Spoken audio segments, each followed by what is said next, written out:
नमस्कार प्यारे साथियों, कैसे हो आप सब? उम्मीद करती हूँ आप सब बहुत अच्छे हैं। और अभी आप रात दिन एक किए हुए हैं क्योंकि आपकी परीक्षा बहुत नज़दीक है। और इस समय का जो ये आपका समय है, ये बहुत ही महत्वपूर्ण है। एक एक पल आपके लिए कीमती है साथियों। और कई बार प्रश्न आता है कि कैसे करें, डर लग रहा है। तो देखिए साथियों, डर सबको लगता है। डर मुझे भी लगा था और कई बार तो इतना हावी हो जाता था कि बस ये लगता था छोड़ दूँ, मेरा नहीं हो पाएगा। लेकिन फिर भी साथियों, अगर मैं हिम्मत हार जाती तो सोचिए क्या आज मैं यहाँ होती? कभी नहीं होती। तो फिर आपको भी डट के खड़े रहना है अपने मैदान में, आपको हार नहीं माननी है। और भय, देखिए मुझे भी लगता था क्योंकि मेरे पास सिर्फ कविता माहेश्वरी दी के नोट्स थे हिंदी के। कोर्स तो मैंने बाद में मई लास्ट में लिया था, जब सिलेबस चेंज हो गया था उसके बाद मैंने कोर्स लिया था के आर मैया सर का। और उससे भी मैंने सिर्फ वीडियो सुने थे, कोई नोट्स वगैरह मैं बना नहीं पाई थी।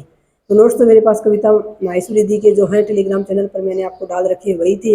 इसके अलावा मेरे पास फर्स्ट पेपर में भी जैसे हिस्ट्री के 15% आते थे, उसके मेरे पास कोर्स था जो अजय चौधरी सर का। उसके बाद साइकोलॉजी के लिए मेरे पास अवनी पब्लिकेशंस की बुक थी।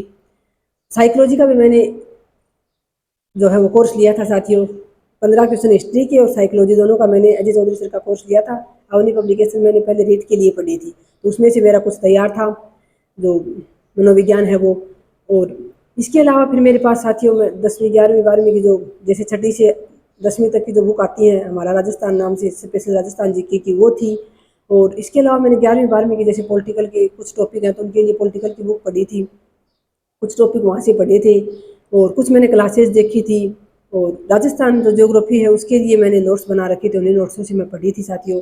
जो मधुसूदन सर हैं, ज्योग्राफी विद मधुसूदन सर, जो पहले उत्कृष्ट क्लासेज में पढ़ाते थे, उनके मेरे पास नोट्स थे ज्योग्राफी की। तो वहाँ से मैंने यानी चुन चुन के साथियों मैंने सामग्री इकट्ठी कर रखी थी। मेरे पास कोई स्थायी वो नहीं था कि मेरे पास कोई गाइड है या मेरे पास एक प्रॉपर कोई नोट्स हैं। बस चुन चुन के मैंने ही पॉलिटिकल के बना लिए, कुछ कहीं से, कुछ जैसे मैनेजमेंट के मेरे पास बुक थी एस के यादव सर वाली। और कुछ मैंने नोट्स बना रखे थे जैसे कविता माहेश्वरी जी ने नोट्स उपलब्ध करवाए थे, वो मैंने फोटो कॉपी निकलवाई थी। यानी कुछ जैसे टेलीग्राम जो यूट्यूब है यहाँ से मैंने कुछ शॉर्ट नोट्स तैयार किए थे। यानी कुछ ऐसे ही चुन चुन के मैंने सामग्री इकट्ठी कर रखी थी। तो कई बार मुझे लगता था कि जो बहुत सारे साथी हैं जो 10-10 12-12 घंटे 15-15 घंटे पढ़ते हैं, जिन्होंने प्रॉपर कोर्स ले रखा है, जो लगातार टेस्ट सीरीज वगैरह दे रहे हैं, सिलेक्शन तो उनका होगा, मेरा कैसे होगा? बहुत बार डर लग जाता था, रात को नींद भी नहीं आती थी। लेकिन फिर एक पता नहीं क्यों, शायद मैं तो बाबा बजरंगी की दया मानूंगी, पता नहीं क्यों अपने आप ही एक अंदर से साहस आ जाता था कि नहीं, तुझे मेहनत करनी है, आगे का तुझे टेंशन नहीं लेनी है, नहीं पता आगे क्या होने वाला है, या तो इस पार या उस पार। तो मैंने तो ये सोच के फिर तैयारी करती थी कि मेरे पास जो सामग्री है उसको मैं ईमानदारी से पढूं, उस पर मैं पूरा फोकस करूं। बाकी मुझे नहीं पता कौन क्या पढ़ रहा है, कौन कहाँ तक पहुंच रहा है। और फिर देखिए साथियों, बीच बीच में ऐसी भी खबरें आपको भी मिलती हैं, मुझे भी मिलती थी कि पेपर बिक जाते हैं फर्स्ट ग्रेड के, तो सीटें इतनी आती हैं, लोग ले जाते हैं पैसे में, यानी घोटाला हो जाता है। तो भी कई बार डर लगता था कि ना तो इतनी ज़्यादा कोई मेरी बहुत अच्छी वाली तैयारी हो पा रही है और ना ही ऐसा कुछ है, तो मेरा कैसे होगा, मेरा तो मुश्किल है। लेकिन फिर भी मैं हिम्मत जुटा के लगी रहती थी कि चलो, मेरा काम है मेहनत करना, मुझे अपना 100% देना है, बाकी मुझे पता नहीं क्या होना है। और फिर मैंने अपने इष्ट देव पर बाबा बजरंगी पर छोड़ रखा था साथियों कि आप जाने और आपका काम जाने, मेरी भक्ति और आपकी शक्ति की परीक्षा है, मैंने तो यही कह रखा था। तो कहीं ना कहीं साथियों, मेरे बाबा की दया, घर के बड़े जो होते हैं उनकी, उनका आशीर्वाद और अपनों की जो दुआएं हैं वो भी बहुत काम करती हैं साथियों। तो कहीं ना कहीं सब कुछ, और मेरी मेहनत थी, मुझसे जितना बन पाया उतना मैं अपनी क्षमता से मैंने अधिक किया साथियों।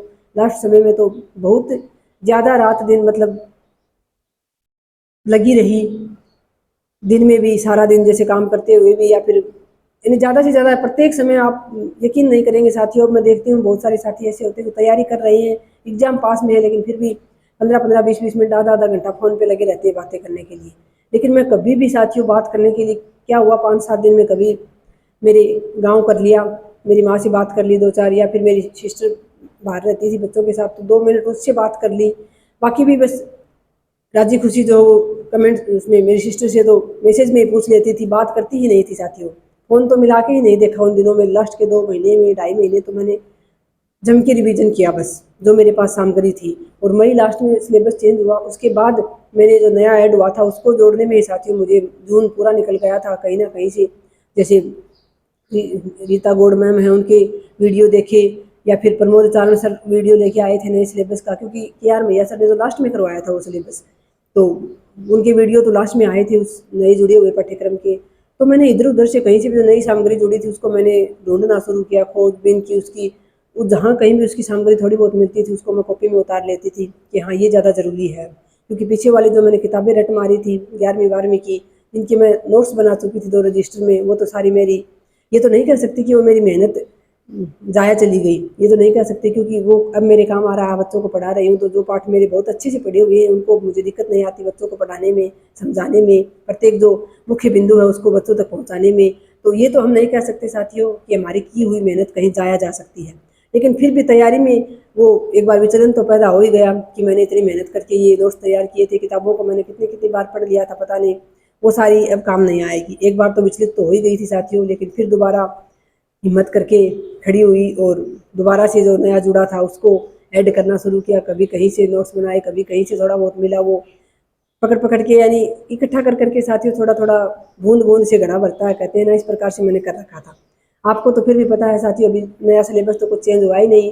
जो साथी पिछली भर्ती में भी तैयारी की थी उनको भी पता है किस प्रकार से कैसे एग्जाम आ रहे हैं, जो पेपर आ रहे हैं आरपीएससी के, तो उसी हिसाब से आप जो है अपनी तैयारी कीजिए। और फर्स्ट पेपर को भी आपको बहुत मजबूत करना है, अच्छे से रिवीजन कीजिए मुख्य मुख्य बिंदुओं का।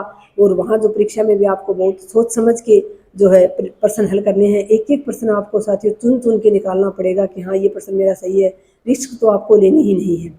बहुत बार ऐसा होता है, बहुत सारे साथियों को मैंने देखा है सब्जेक्ट में बहुत अच्छे अंक आते हैं उनके, और फर्स्ट पेपर में वो 1 या 2 या पॉइंटों में अंकों से रह जाते हैं, तो आप सोचिए कितना फिर अफसोस रहेगा ज़िंदगी भर। तो रिस्क तो आपको ज़्यादा लेनी ही नहीं है। आपको जो सिलेबस आपका तैयार है उसी का आप रिवीजन करना है, और उसी से आपको जो है वहाँ प्रश्न करने हैं साथियों। जो आपने पाठ्यक्रम का भाग नहीं पढ़ा उसको आपको वहाँ भी नहीं देखना है पेपर में भी, अगर कोई भाग ऐसा है तो डर सबको लगता है साथियों, मुझे भी लगा था, लेकिन आप देख रहे हैं हो गया ना। तो आप मेहनत कर रहे हैं, निश्चित रूप से आपका भी होगा, ऐसी बात नहीं है साथियों। बस लगातार अपनी मेहनत पर विश्वास रखें, अपने इष्ट देव पर विश्वास रखें, और मैं तो ये कहूँगी लोगों की दुआएं लें, बद्दुआ किसी की ना लें। हमसे किसी का भला नहीं हो पाता, लेकिन किसी का बुरा भी ना करें। तो भले ही सामने वाला आपको ऊपर से मुंह से गाली दे रहा होगा, लेकिन अगर आपने उसका कुछ अहित नहीं किया है तो उसकी आत्मा आपको कभी बद्दुआ नहीं देगी। अगर कुछ अच्छा किया है तो दुआ ही देगी। भले ही व्यक्ति का व्यवहार है, वो अपने व्यवहार के अकॉर्डिंग हो सकता है आपको गाली दे रहा हो, कुछ बोल रहा हो गलत सलत, लेकिन अगर आपने उसका कुछ अहित नहीं किया है तो साथियों कभी भी उसकी बद्दुआ आपको नहीं लगेगी। और तो लोगों की दुआएं लें, नेक नीयत के साथ आगे बढ़ें साथियों। इस समय का भरपूर सदुपयोग करें। कुछ दिनों के लिए फ़ोन पर बातें करना, कॉमेडी देखना, रील्स वगैरह स्क्रॉल करना, ये चीज़ें कुछ दिनों के लिए बिल्कुल भूल जाएं, दूर हो जाएं इन सब से आप। तभी आपको जो है साथियों सफलता मिलेगी। ये तो आपको भी पता है साथियों, सफलता त्याग मांगती है। तो कुछ दिनों के लिए आपको नींद, यहाँ तक कि भूख प्यास, आराम जो हमारा एक शरीर चाहता है, कंफर्ट जोन में रहना हमेशा, थोड़ा सा 2 घंटे बैठते ही कमर दर्द करने लगती है, कभी सिर दर्द करने लगता है। तो जो हमारे शरीर का एक कंफर्ट जोन है, इससे हमें बाहर निकलना पड़ेगा। और कुछ दिन, अभी तक भी आपने मेहनत की है, खूब की है, कुछ दिनों की बात और है साथियों, लगातार लगे रहें, कमज़ोर ना पड़े। और इस 1 महीने में जितना भी समय बचा है आपका 20-25 दिन, इसमें आपको एकाग्र होकर और सही दिशा में आगे बढ़ना है। धैर्य बहुत ज़रूरी है, जितनी ज़रूरी आपके लिए अब रिवीजन है उतना ही आपके लिए ज़रूरी धैर्य भी है। और इस समय ना ही कोई प्रश्न वगैरह देखें, ना ही टेस्ट सीरीज वगैरह ले रखी तो उससे एक बार दूर हो जाए साथियों। इस समय सिर्फ और सिर्फ पढ़े हुए का रिवीजन करेंगे, वही आपके काम आएगा। जितने प्रश्न करने थे हल आप कर चुके, टेस्ट दे चुके आप, अब आप सिर्फ और सिर्फ बस रिवीजन कीजिए जो आपने अब तक पढ़ा है उसका, नया कुछ नहीं ऐड करना है आपको। और करंट जीके वगैरह के आपको मुंबल ला रखी होगी, आपने मुंबल बुक से तैयार किया था, मैंने नानक क्लासेज से किया था, तो जहाँ से भी आपने किया है उसी को अब आप बनाए रखिए। नए की तरफ मत भागिए कि अब मैं कोई नई बुक लाकर उससे तैयार कर लूँ, नहीं। करंट सभी में एक जैसा ही होता है, बस किसी में 2 पॉइंट ज़्यादा, किसी में 2 पॉइंट कम, बाकी सामग्री सब में लगभग रहती है और सब में से प्रश्न भी आते हैं। तो बस विश्वास रखें खुद की मेहनत पर, और जो सकारात्मक रहकर आगे बढ़े साथियों, निश्चित रूप से आपको सफलता मिलेगी। मेरी दुआएं आप लोगों के साथ हैं। धन्यवाद।